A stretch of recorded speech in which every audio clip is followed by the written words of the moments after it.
Ever scroll past something online, you just have to stop and think about it for a second. Happens to the best of us. But the thing is, it's actually got this really interesting idea buried in it. It's this whole concept of three lives. Like we're all living three different lives at the same time. Public, private, secret. Okay, I'm intrigued, I've got to admit. Yeah, it sounds a little, I don't know, oversimplified at first. Like, don't we all have different sides to us?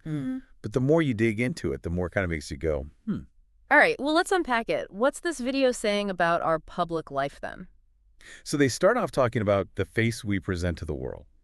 You know, the image we want people to see. Right, like we're curating our own little show 24/7. Exactly. And they use this example, and it's kind of funny, of like broke college students who are still rocking designer everything. Yeah, the old fake it till you make it approach. Classic. But there's a reason it's so common. Sociologists actually call that aspirational signaling, Yeah. meaning we're hardwired to size each other up, right?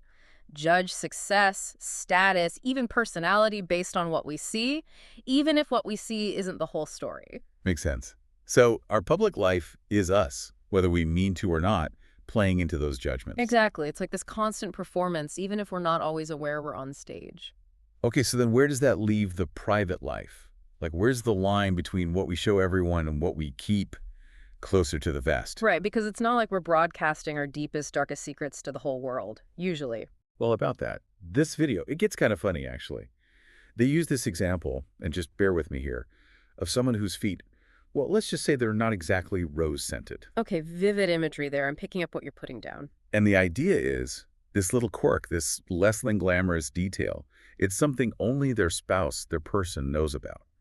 And it made me wonder, like, what earns you access to that part of someone, to their private life? You're talking about trust, vulnerability. That's Oh. the real foundation of any close relationship, isn't it? Letting someone see those less polished parts of yourself. The sociologist Irving Goffman, he called it revealing your backstage self. Oh, I like that. But even then, even with that backstage access, there's still a level of curation happening, right? Yeah. We're Oh, yeah. choosing who gets to see which parts, even in our private lives. It's true. It's true. Which, speaking of curated lives, brings us to the part of this whole thing that really got me thinking, the secret life.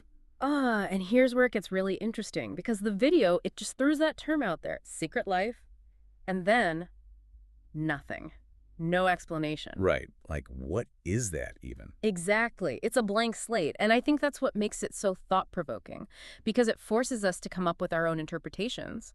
So are we talking like deep, dark secrets or just like weird little habits we only do when no one's home? Maybe it's our wildest dreams, the ones we haven't told a soul, or those nagging insecurities we try to keep hidden. Or maybe it's even simpler than that. Maybe it's just those little parts of ourselves that don't fit neatly into either category, public or private. The stuff we haven't even fully admitted to ourselves. Ooh, now that's getting deep. I like it. I know, right? It makes you think about all the different ways we present ourselves, depending on the situation. Like, take a job interview, for example. You go in, you're prepared, you're confident. You're putting your best foot forward, definitely. Right. But is that all public life? Or is there a little bit of private life slipping in there too? Like, the real you is hoping they'll see past the resume and connect with something genuine. Oh, absolutely. And what about first dates? I mean, talk about a high-stakes performance. Oh, for sure. Are you ever truly 100% yourself on a first date? Or are you still holding back, showing only the parts you think the other person wants to see? It's like that public life mask is welded on for at least the first few dates. And then there's the whole online world, which is like its own separate category of weirdness when it comes to the three lives thing. Oh, yeah. We could do a whole other deep dive just on that. Right. Is our online persona an extension of our public life? A carefully curated private space? Or something else entirely? It's fascinating, really. It really is. It makes you realize how much we're all constantly navigating these different versions of ourselves. Exactly. And here's the kicker, the thing I keep coming back to. If knowing about this whole three lives idea, if that knowledge changes how we interact with other people, is that like a form of manipulation? Or just, I don't know, a more honest way of understanding how relationships actually work? That's the million-dollar question, isn't it? Food for thought. Definitely something to chew on.